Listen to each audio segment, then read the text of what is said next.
¿Qué tal, hermanos? Vamos a empezar este estudio que corresponde el día de hoy, el día del Señor. Hoy vamos a profundizar un poco sobre lo que es la segunda carta del apóstol Juan.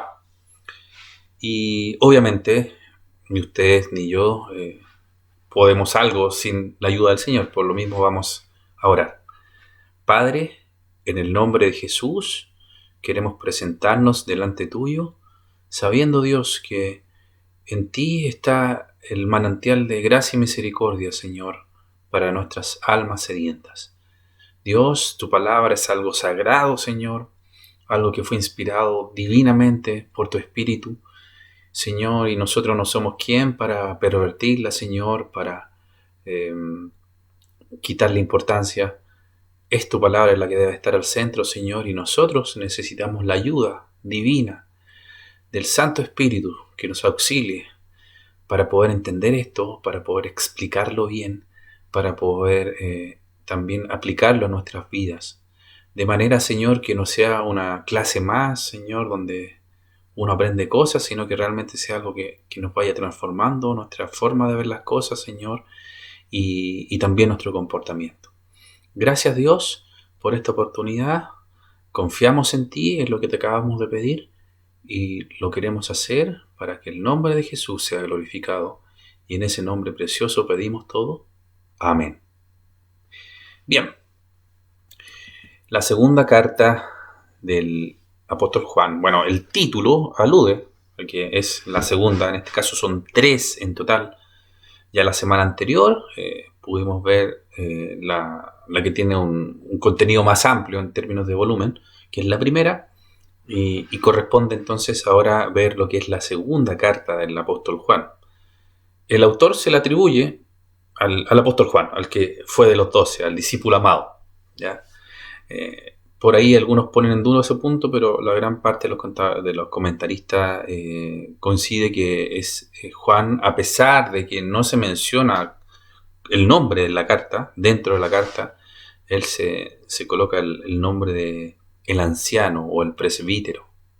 ¿Ya? Pero de hecho era el último de los apóstoles que quedaba ya ahí con su ministerio a esa altura cuando fue escrita. Fue más o menos el año 90, ya.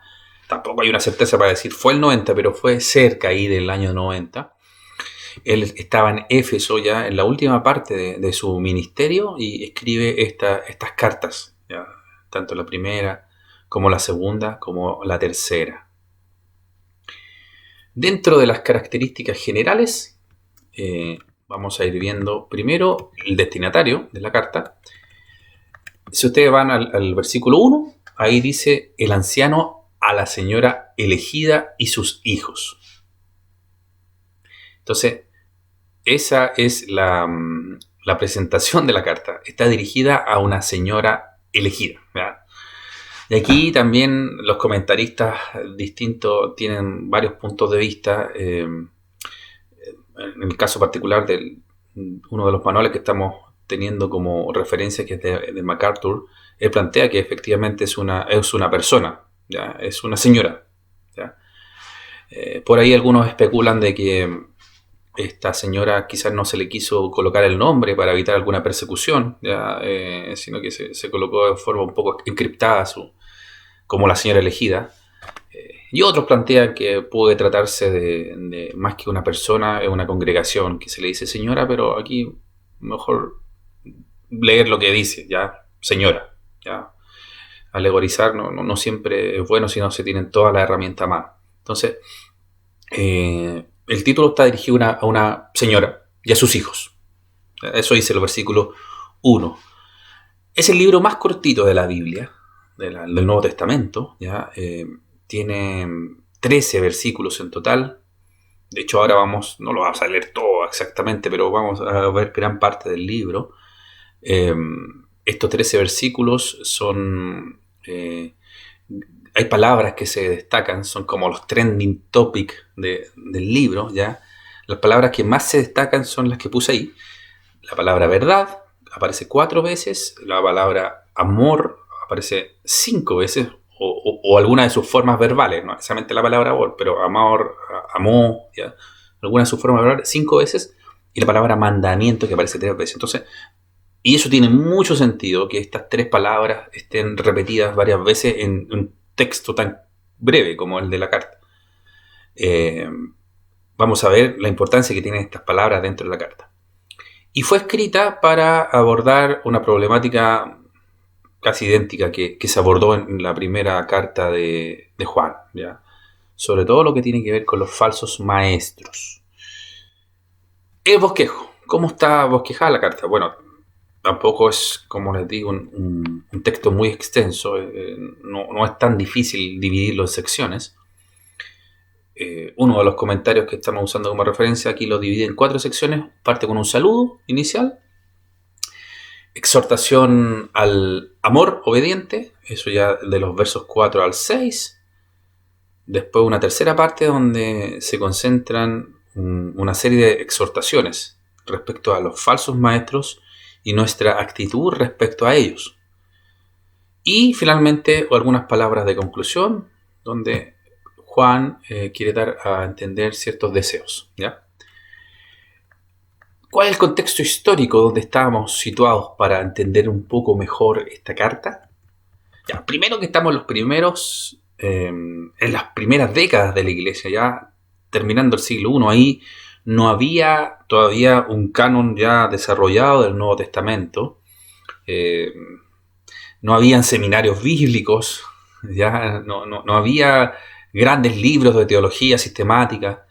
Entonces, la forma que tenía el Espíritu de Dios de poder llegar con la palabra a muchos lugares era a través de maestros y profetas que andaban itinerando por varios lados. ¿Ya? No se quedaban en hoteles, ya se quedaban en casas. Entonces, gran parte de la hospitalidad cristiana, una de las maneras de practicar el amor cristiano era a través de la hospitalidad, en particular a estos maestros, ¿ya? Que enseñaban la palabra del Señor. Pero en eso hay un riesgo, ¿ya? Por ejemplo, el autor de Hebreos habría dicho que hay que practicar la hospitalidad y eso no se ha terminado, ¿ya? Hay que practicarla, porque dice que incluso algunos alojaron ángeles, ¿ya? Haciendo referencia a Abraham. Es importante practicar la hospitalidad, pero hay un riesgo en practicar la hospitalidad, que le podemos abrir la puerta a cualquiera en el fondo, ¿ya? Con una muy buena intención a lo mejor le podemos decir ok a un falso maestro. Y eso es algo que también es uno de los gatillantes del por qué Juan escribe esta carta. Vamos a ir desmenuzando, entonces no vamos a ir verso por verso, pero vamos a ir viendo algunas cosas importantes de la carta, ya que es corta.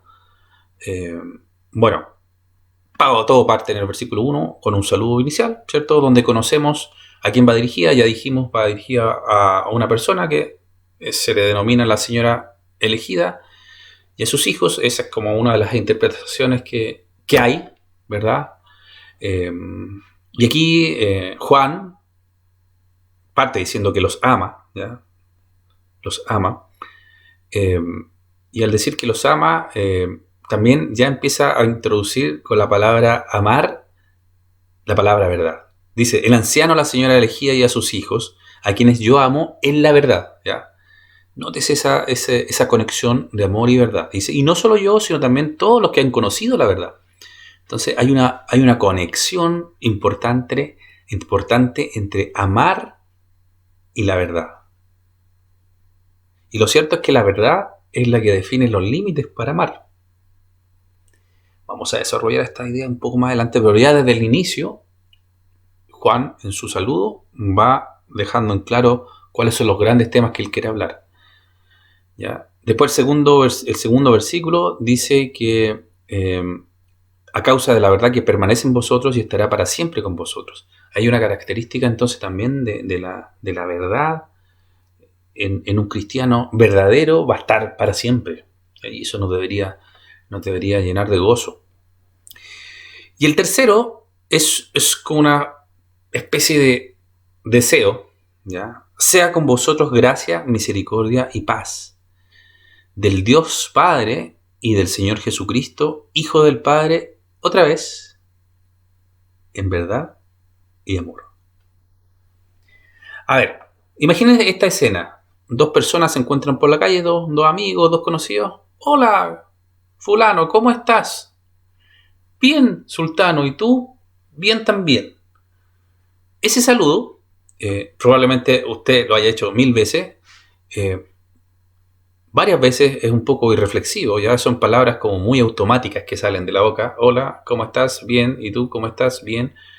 ¿Ya? No siempre pensamos que lo que estamos diciendo, puede ser incluso que no estemos tan bien, pero a lo mejor nuestra respuesta automática es bien. ¿Ya? A veces saludamos así, pero el gran libro, la Sagrada Escritura, cada palabra está puesta con su qué.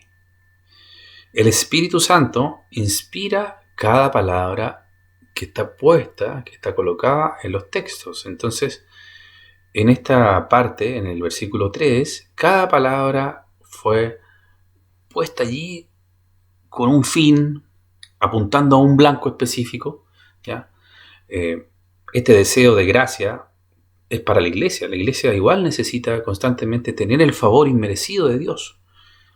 La misericordia también es algo que no nos pague Dios conforme a nuestras miserias, a nuestros pecados. Y la paz que se halla solo en Jesucristo. Y el colocar ahí de Dios Padre y del Señor Jesucristo, Hijo del Padre, también tiene su intención. ¿Ya? Hijo, el Hijo de Dios es la persona que estaba ahí siendo puesta en duda por los falsos maestros. Y cierra en verdad y amor. ¿Ya? Así es el saludo que hace Juan en su primera carta. La segunda parte es una exhortación al amor obediente. Dice el versículo 4, habla de un regocijo, de al enterarse, Juan, de que hijos de esta señora andaban en la verdad. ¿Ya? O sea, andaban en los caminos del Señor.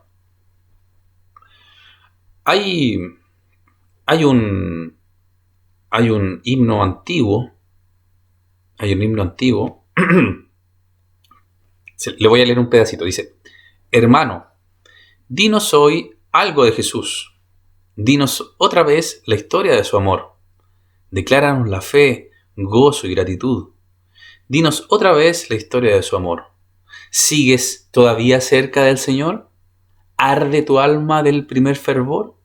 ¿Está tu copa llena de bendición? Dinos otra vez la historia de su amor. En el versículo 4 hay un regocijo por saber que los hijos de esta señora andaban en la verdad, ¿ya? O algunos de sus hijos andaban en la verdad. Cuando dos personas cristianas se encuentran, debe estar este interés de saber que el otro anda en la verdad. ¿Ya? Debe estar ese interés, y el Señor nos ayude a siempre estar manifestando ese interés y alegrarnos, a regocijarnos, a ponernos muy contentos cuando nos enteramos de que las personas siguen caminando al lado del Señor. Es un motivo de dar gracias a Dios. De hecho, el mismo sentimiento que embargaba a Pablo cuando envía a Timoteo a los tesalonicenses para saber cómo está. Estaba muy asustado. Y también cuando recibe las noticias se pone muy contento. Que ese espíritu también nos gobierne a nosotros, ese espíritu de gozo de saber que nuestros hermanos están bien, están caminando a la fe, aun cuando pasen pruebas. Dios nos ayude a poner los intereses, a tener las prioridades bien puestas en ese sentido. Entonces, en el versículo 4 hay una alegría de parte de Juan de saber que están andando en la verdad. En los versículos 5 y 6 ya viene a introducir una exhortación. ¿Ya?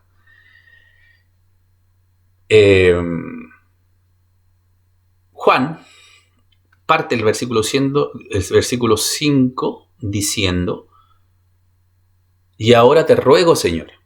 ¿Ya? Él necesita estar rogando, él necesita estar suplicando: anden en amor. ¿Ya? Esto no es nuevo para ustedes.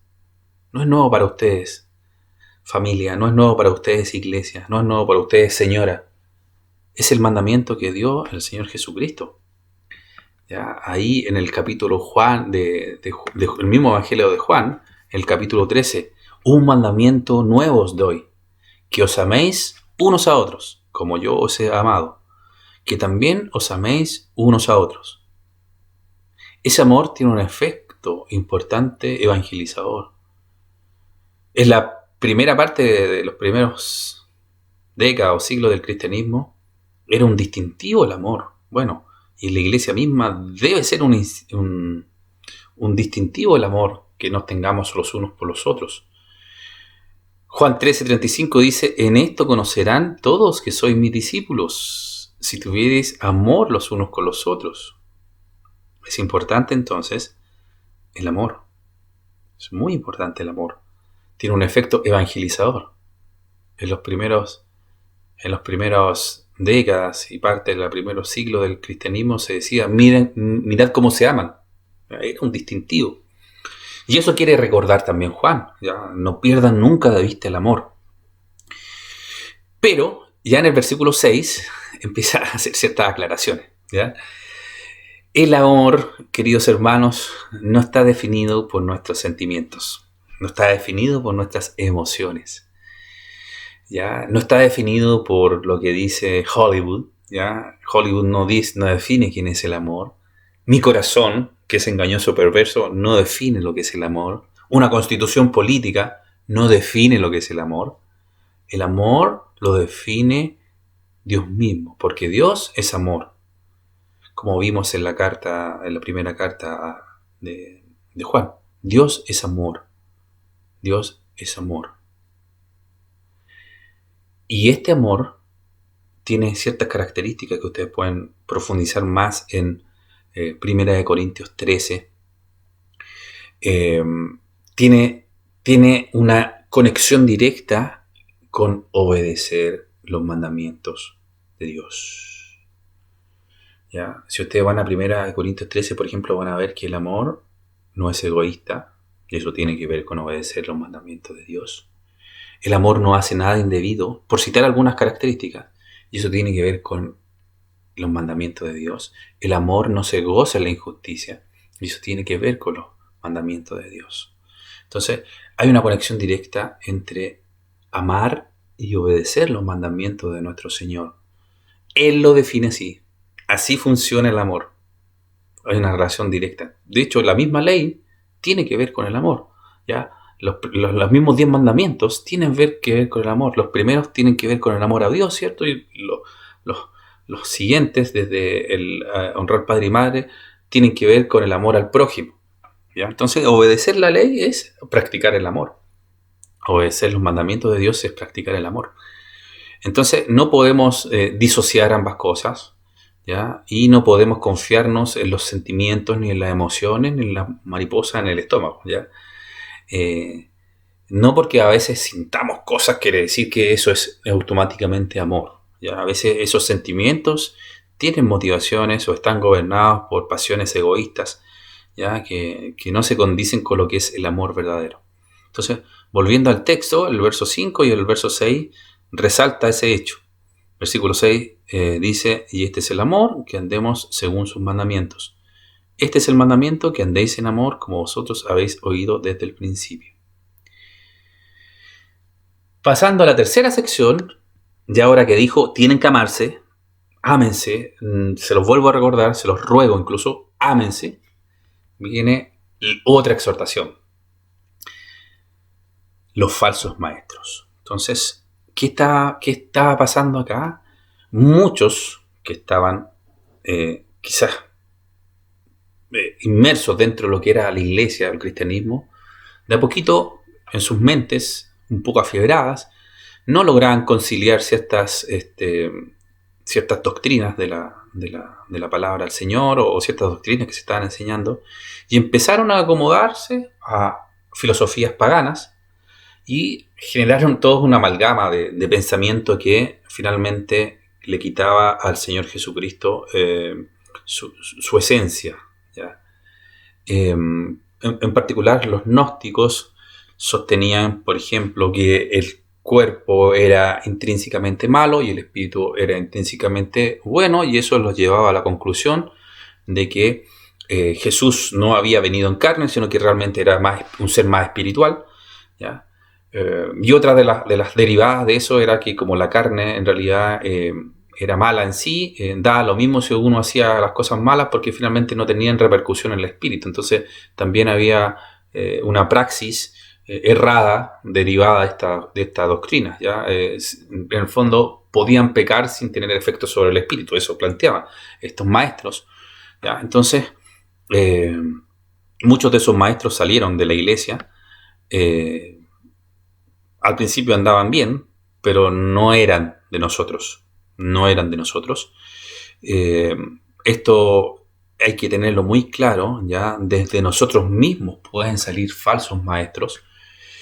Voy a citar algunos textos. Hechos 20, 29 al 30, dice Pablo, ahí en Éfeso, porque yo sé que después de mi partida entrarán en medio de vosotros lobos rapaces que no perdonarán al rebaño. Y de vosotros mismos, nótese, y de vosotros mismos se levantarán hombres que hablen cosas perversas para arrastrar así a los discípulos. Jesús, es Mateo, porque se levantarán falsos cristos y falsos profetas y harán grandes señales y prodigios, de tal manera que engañarán, si fuere posible, a uno de los escogidos. Entonces, siempre está latente de que salgan de nosotros falsos maestros. ¿Ya?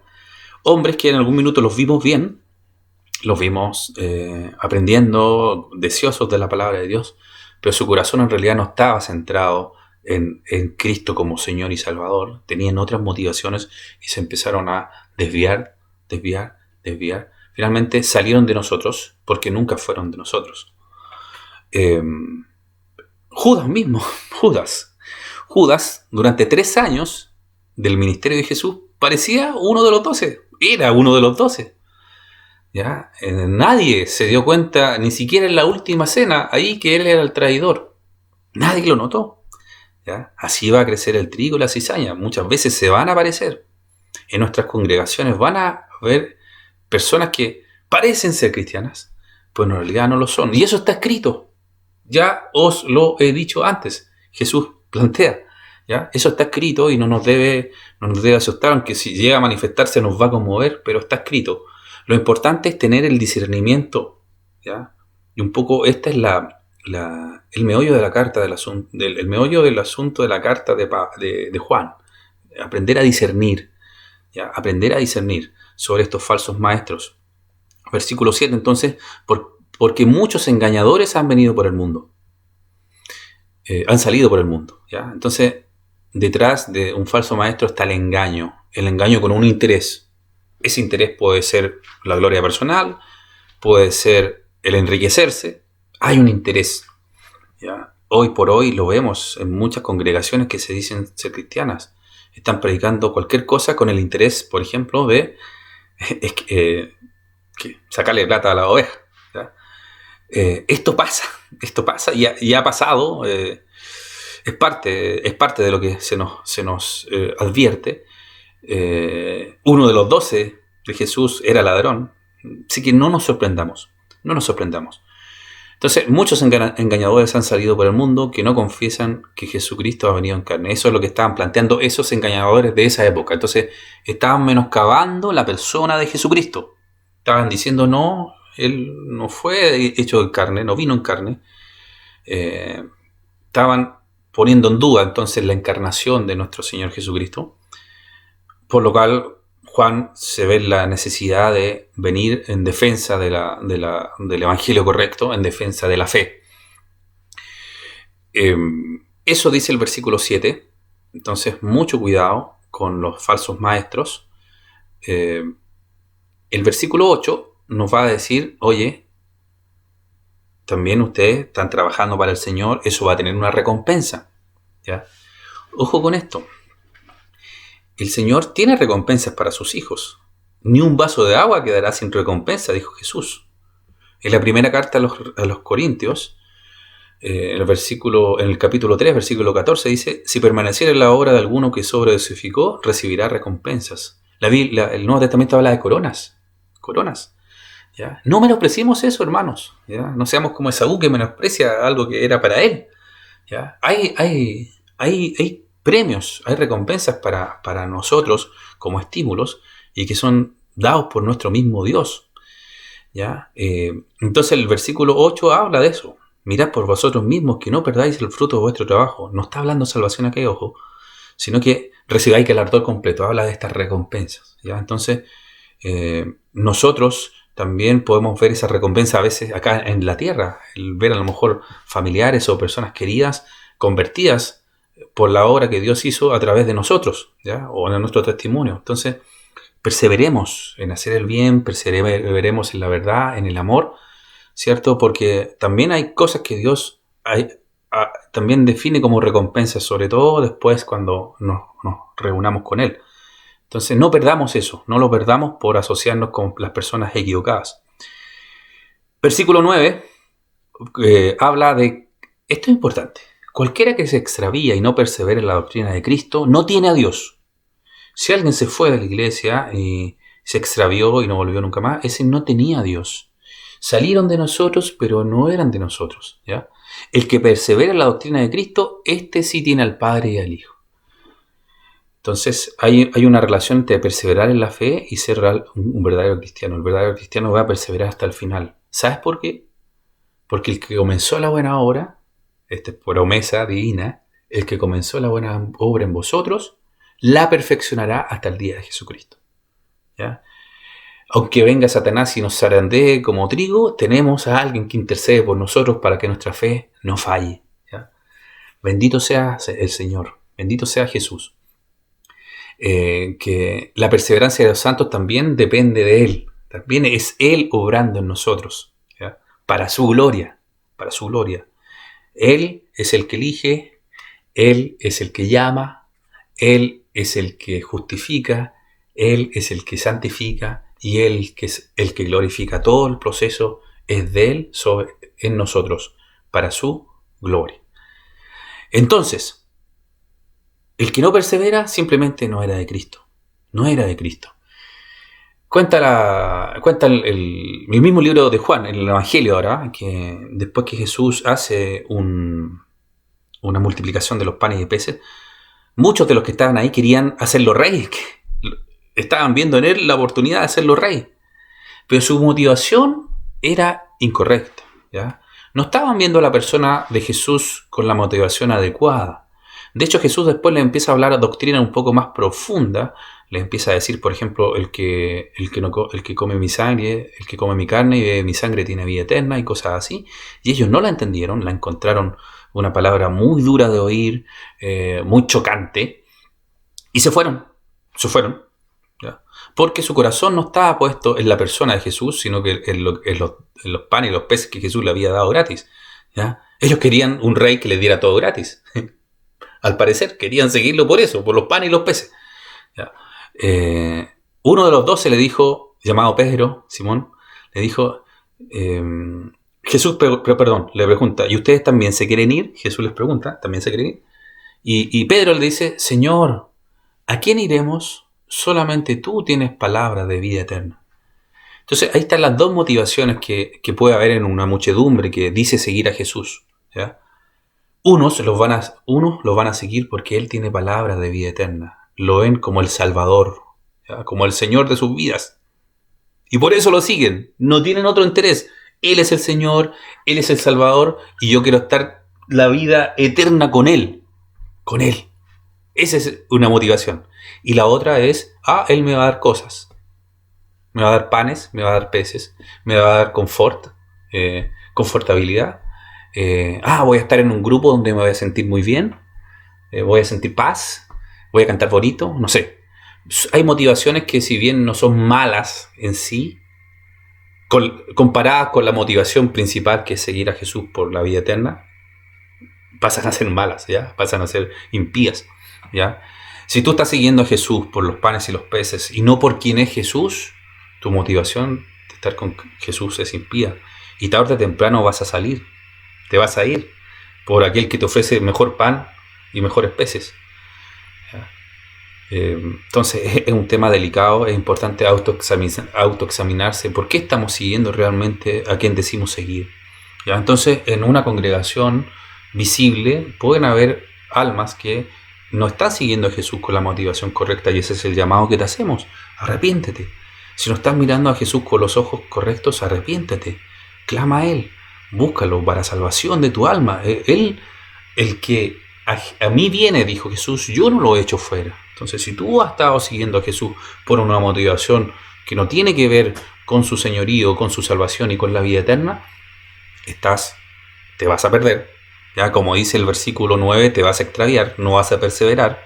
Va a llegar un momento en que vas a soltar la mano, ¿ya? Y te vas a ir. Arrepiéntete. Busca a Cristo por quien es. Busca a Cristo por lo que Él vino a hacer. Busca a Cristo por lo que Él te ofrece, que es una vida eterna que no te mereces junto a Él. Es porque Él dio su cuerpo y su sangre, dio su vida completa en la cruz para perdonar tus pecados y resucitó al tercer día para darte esa vida eterna como garantizada. Bien, ese era un paréntesis importante que hacer. Entonces, cualquiera que se extravía, versículo 9, y no persevera en la doctrina de Cristo, no tiene a Dios. El que persevera en la doctrina de Cristo, ese sí tiene al Padre y al Hijo. ¿Ya? Ese sí, el que está perseverando fue porque realmente está siguiendo a Jesús con la motivación correcta. Y se van a cumplir las promesas de Dios para su vida, como las que le cité hace un rato. Él va a perfeccionar hasta el día de Jesucristo tu vida. Aunque andes por valle de sombra y de muerte, Él va a estar a tu lado. ¿Ya? Las promesas se van a cumplir sí o sí, porque Él es fiel para cumplir sus promesas y no es hombre para que diga mentiras. ¿Ya? Vuelvo al texto. Versículos 10 y 11 señala la necesidad que tenemos de estar atentos a los falsos maestros, volviendo al tema, y ser radicales. Versículo 10. Si alguno viene a vosotros y no trae esta doctrina, no lo recibáis en su casa ni le digáis bienvenido, porque el que le dice bienvenido participa en sus malas obras. Radicalidad. ¿Ya? Cualquiera que te traiga un Jesús distinto al de la Biblia, fuera, chao, no te recibo, no tengo comunión contigo, no voy a orar contigo, no voy a cantar contigo, no. ¿Ya? Cualquiera que te venga a decir que el don de Dios se compra con dinero está menoscabando la persona de Jesucristo. Anda por ahí una profeta que dice, profeta entre comillas, que dice a punta de dólares te meto al cielo. ¿Qué blasfemia esa? ¿Ya? Con ellos nada. No podemos tener ninguna comunión. No podemos tener comunión con alguien que plantee que la salvación es por lo que hizo Jesús más por lo que pueda hacer yo. ¿Ya? Porque eso menoscaba a la persona de Jesucristo, que es el Salvador. ¿Ya? No podemos tener comunión con alguien que dice que aparte de Jesús hay corredentores o corredentoras. ¿Ya? No podemos, porque menoscaba a la persona de Jesús. ¿Ya? Y de él es la gloria, hermanos, de él es la gloria. Ningún humano cochino, inmundo como nosotros puede atribuirse cosas que solamente son de Dios. ¿Ya? Y eso es lo que tenemos que tener claro. No podemos comulgar con cualquiera que se diga ser cristiano. No podemos. Y tenemos que estar muy atentos en estos tiempos. ¿Ya? Sobre todo en estos tiempos de convulsión. ¿Ya? De convulsión social, política. Van a aparecer falsos maestros que parecen decir mensajes bonitos, atrayentes, atractivos. Van a mencionar a Jesús, ¿ya? Pero le van a quitar sus atributos de Dios, le van a quitar sus atributos de hombre. ¿Ya? Lo van a parecer como un simple maestro, como un simple profeta, o van a rescatar porciones escogidas de sus mensajes para llevar agua a su molino, ¿ya? Y hacer propaganda. ¿Ya? No tengamos comunión con ellos. Y es enfático el apóstol. Porque el que le dice bienvenido participa en sus malas obras. No quieras tú contaminarte con ellos. No quieras tú. Bien. Pablo también en el 1 Corintios 5:11 dice lo siguiente: más bien os escribí que no os juntéis con ninguno que llamándose hermano fuere fornicario o avaro o idólatra o maldiciente o borracho o ladrón. Fíjense, con el tal ni aun comáis. ¿Ya? Entonces, cualquiera también que se esté promocionando como cristiano, que esté diciendo que es cristiano, pero está viviendo como el diablo, ¿ya? O derechamente vemos que no está siguiendo los mandamientos del Señor, con ellos tampoco ni siquiera comamos, ¿ya? Ahora, si vemos que realmente es un hermano que está teniendo problemas con el pecado, que está teniendo lucha, obviamente tenemos que ser misericordiosos. No hablo de esos casos, sino que hablo de casos evidentemente de gente que dice ser cristiana, pero su vida no demuestra ser cristiana para nada, ¿ya? Es evidente que están viviendo como vive el mundo. Con ellos ni comamos, ¿ya? ¿Por qué? ¿Por qué? Uno, por lo que dijo del galardón, ¿ya? Lo que dijo Juan del galardón. Y dos, porque hay un testimonio nuestro, ¿ya? Un testimonio. Entonces no podemos echar a perder nuestro testimonio delante del Señor, ¿ya? Y ni delante de los hombres tampoco. Bien, y terminando la carta, hay una conclusión, los versículos 12-13. Se está despidiendo Juan. Dice que quiere verlos, ¿ya? Quiere verlos. Esta es otra faceta del amor, que es súper importante tenerla presente en estos tiempos de pandemia. ¿Qué tanto yo quiero ver a mis hermanos? Versículo 12. Tengo muchas cosas que escribiros, pero no he querido hacerlo por medio de papel y tinta, pues espero ir a vosotros y hablar cara a cara para que nuestro gozo sea cumplido. ¿Qué tanto gozo me da el juntarme con mis hermanos? ¿Estoy deseando eso? Tarea para la casa y para meditar, ¿ya? Para que el Señor nos ayude a ver si realmente estamos teniendo en nuestro corazón las motivaciones correctas. Y termina el versículo 13 diciendo: los hijos de tu hermana, la elegida, te saludan. También ahí habla un lenguaje un poco encriptado, ¿cierto? Los hijos de tu hermana, la elegida, te saludan. Pero también da a entender que esta persona tiene una hermana ya que le manda saludos. Y en realidad los hijos de esa persona. Oramos entonces, ya vamos a pedirle a Dios su misericordia, porque todo lo que recibimos ahora somos responsables de llevarlo a la práctica. Les pido que podamos cerrar nuestros ojos. Padre nuestro, bendito Dios, es palabra tuya esto, Señor, palabra tuya. Solamente queda rendirnos y decir: perdónanos, Señor, donde no hemos sido capaces de discernir bien tu palabra. Perdónanos donde a veces confundimos el sentimentalismo, Señor, con el verdadero amor. Cuando sacrificamos la verdad en pos de un pretendido amor. Perdónanos, Señor, cuando damos oídos a cualquiera que se diga ser cristiano, Señor. Ayúdanos a discernir. Quisiéramos que en nuestra congregación, Dios, nunca se levantaran falsos maestros, pero eso no es resorte nuestro, Señor, no podemos garantizarlo nosotros. Quisiéramos pedirlo, sí, pero por sobre todas las cosas, Señor, quisiéramos pedir que todos los que estamos acá en esta congregación podamos saturarnos de tu palabra, vivir la verdad, Señor, creer la verdad, vivir la verdad y estar llenos de ti, Dios, para cuando llegue un momento así poder discernir claramente y poder, Señor, ser radicales. Ayúdanos a ser radicales, Señor, para con tus cosas. No decirle bienvenido a cualquiera, Señor, porque grande es el que nos compró, grande es el que está a nuestro lado y grande es el que promete estos galardones y esta vida eterna para con nosotros. Gracias, Señor.